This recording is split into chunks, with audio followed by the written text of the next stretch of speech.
The sand kept falling from the ceiling like a slow yellow snow.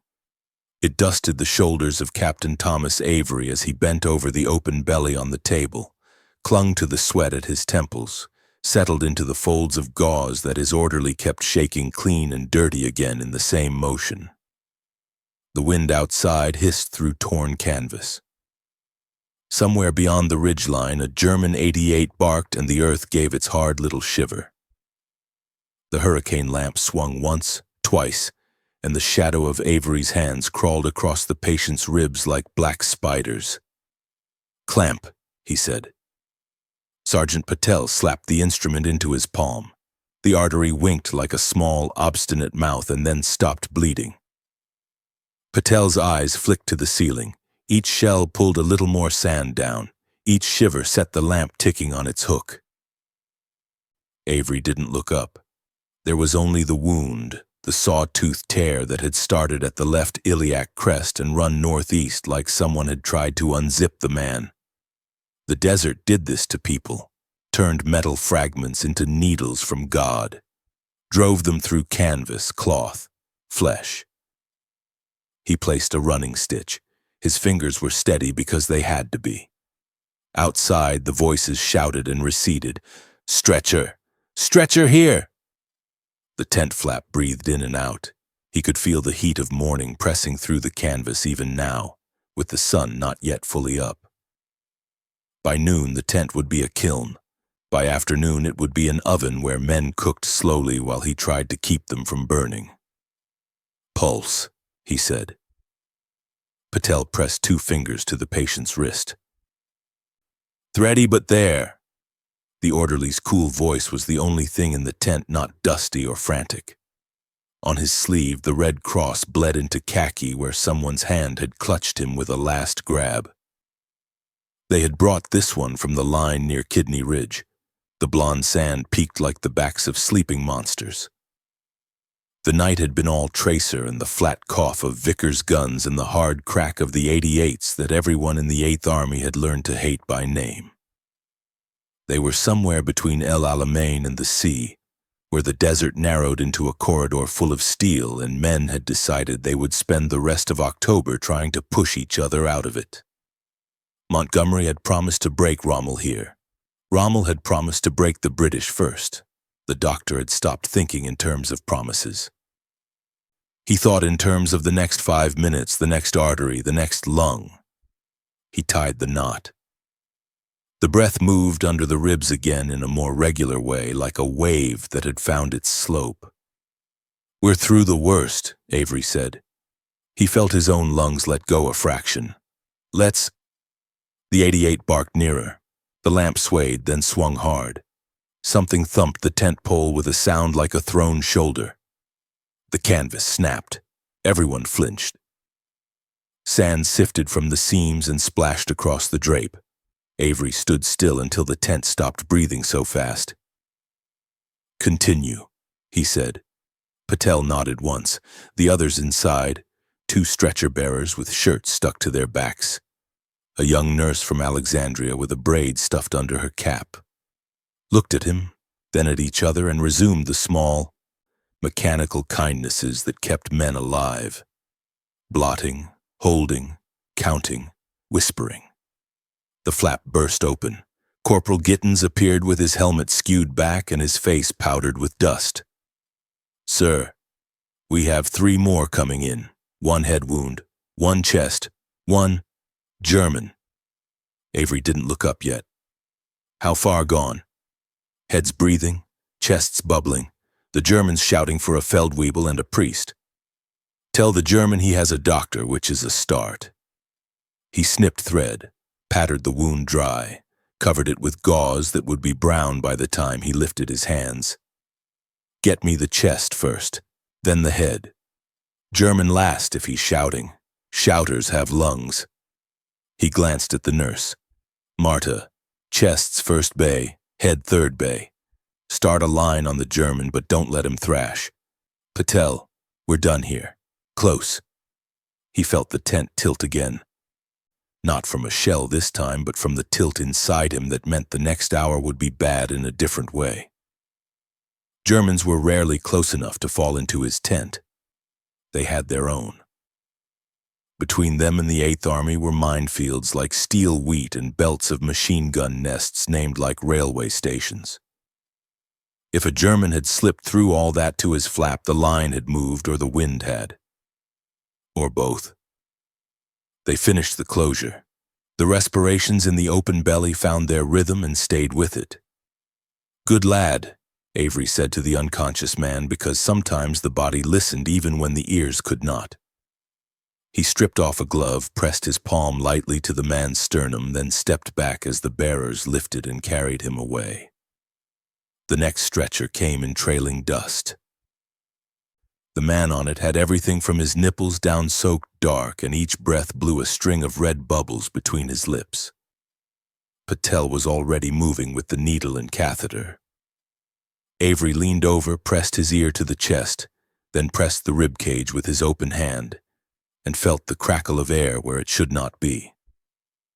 Sucking chest wound left side, 2 ribs gone. Let's make him a window. He took the small, cruel knife, made a small, cruel cut, and slid the tube home. Air whooshed out like a sigh.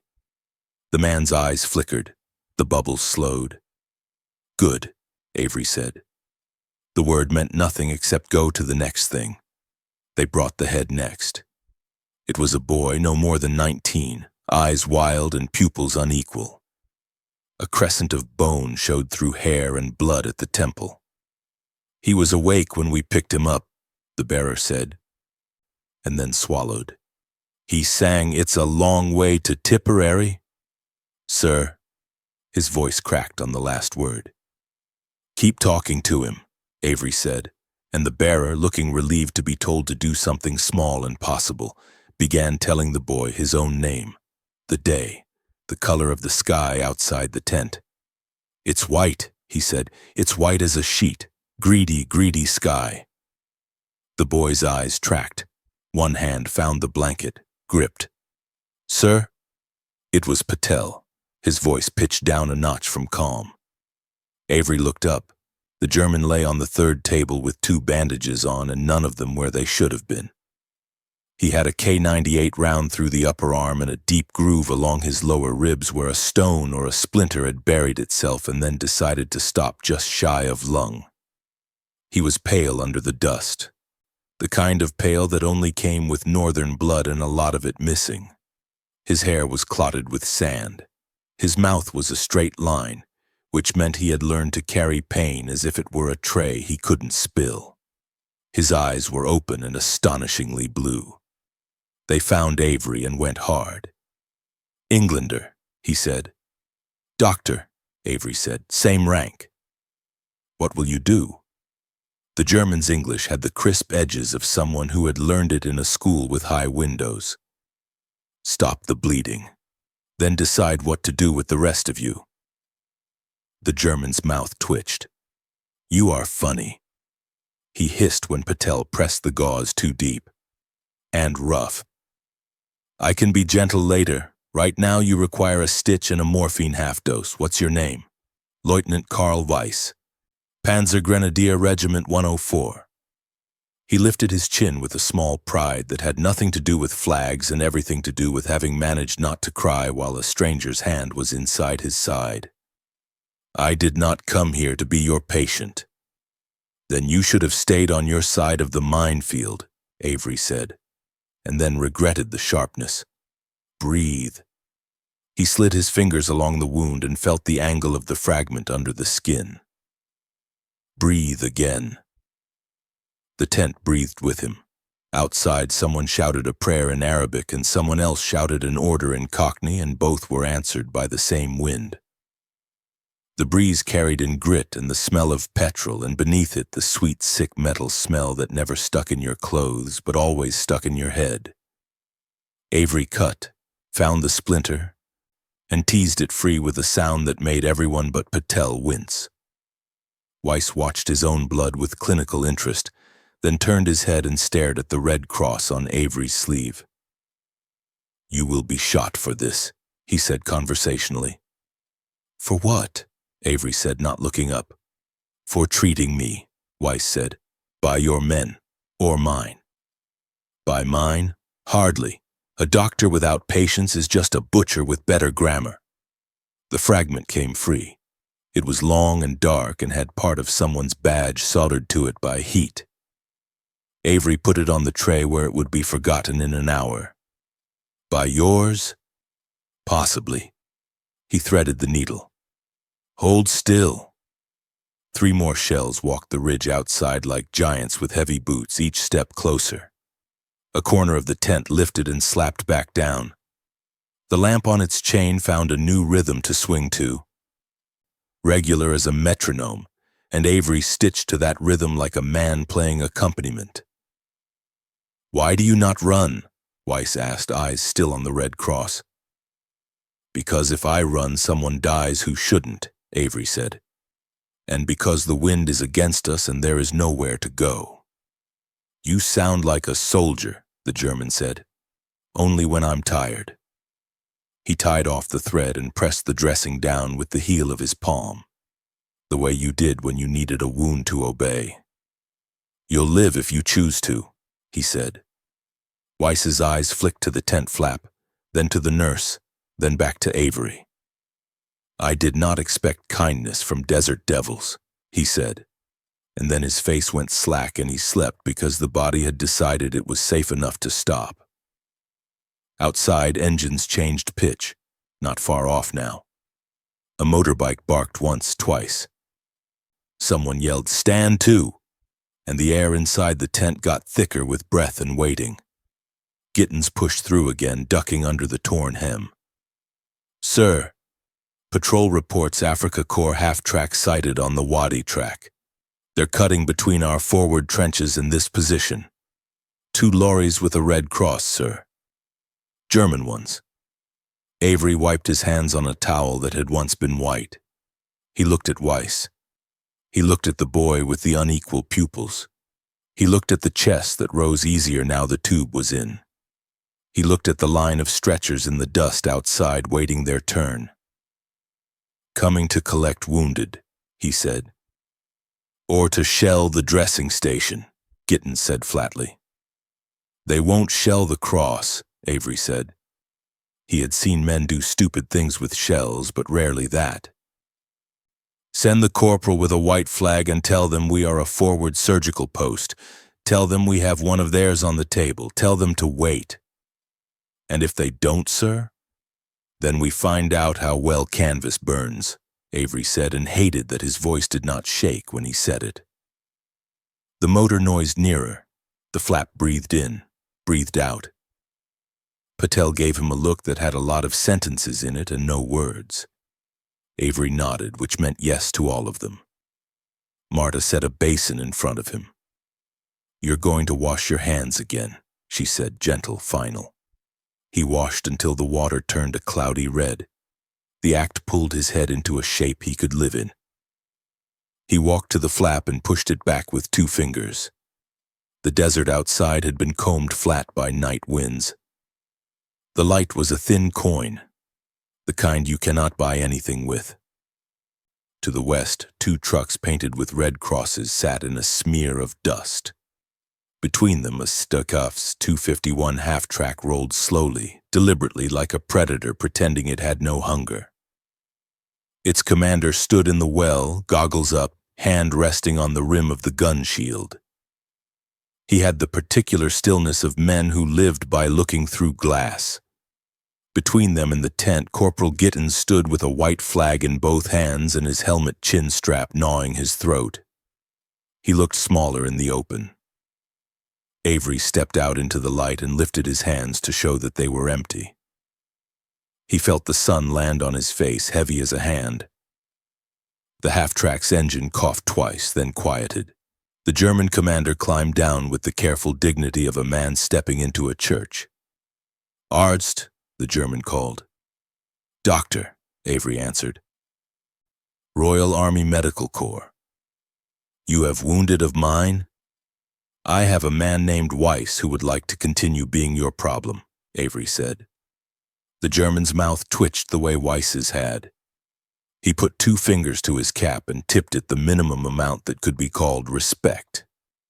We collect our wounded. You give, we go. No shooting here. No shooting here, Avery said.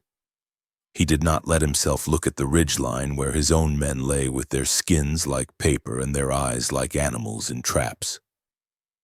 They met halfway between machines and canvas. The German smelled of petrol and cologne and tiredness so thick it clung like a second uniform. He had the face of a man who had been 30 for 10 years. I am Oberfeldarzt Dieter Grunwald, he said. I had a medical school in München before this madness. He glanced past Avery at the tent interior. You are busy. So are you, Avery said. Grunwald nodded once.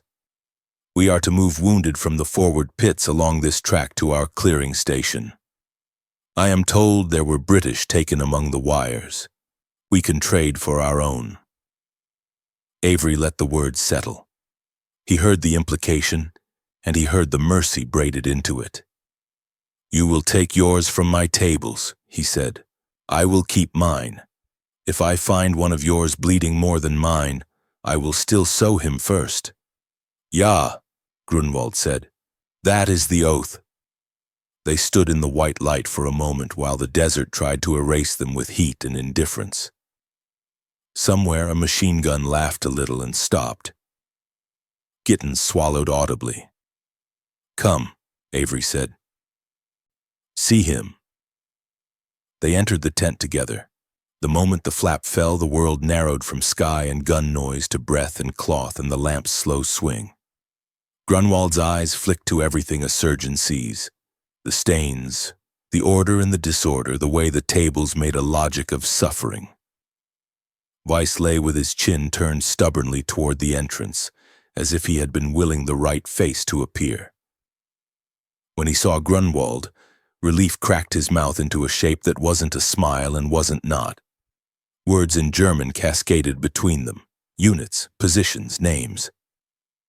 Weiss's hand lifted a centimeter and fell. Avery cleared his throat. He'll live, he said. Don't let him run for a week. Don't let him pick up anything heavier than this needle. He put the instrument in Weiss's hand.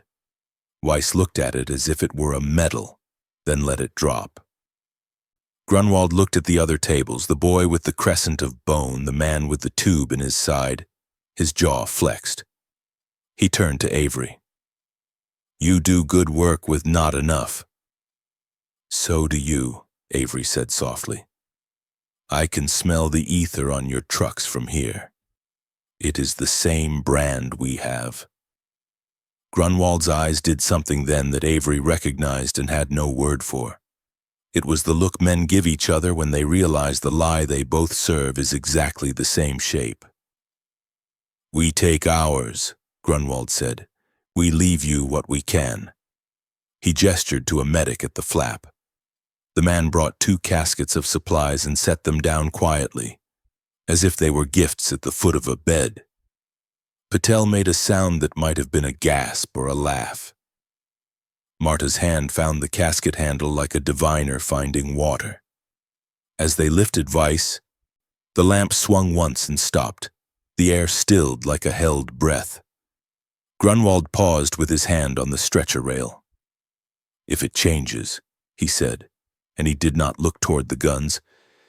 If the line comes across your tent the other way tomorrow, we will bring any of yours to you. Avery nodded. And if my men take one of your surgeons in their nets, I will give him my table. They stood again where the light hurt. Grunwald signaled his men. Weiss vanished into the back of the lorry with the cross on the side. Engines rattled, rose, faded.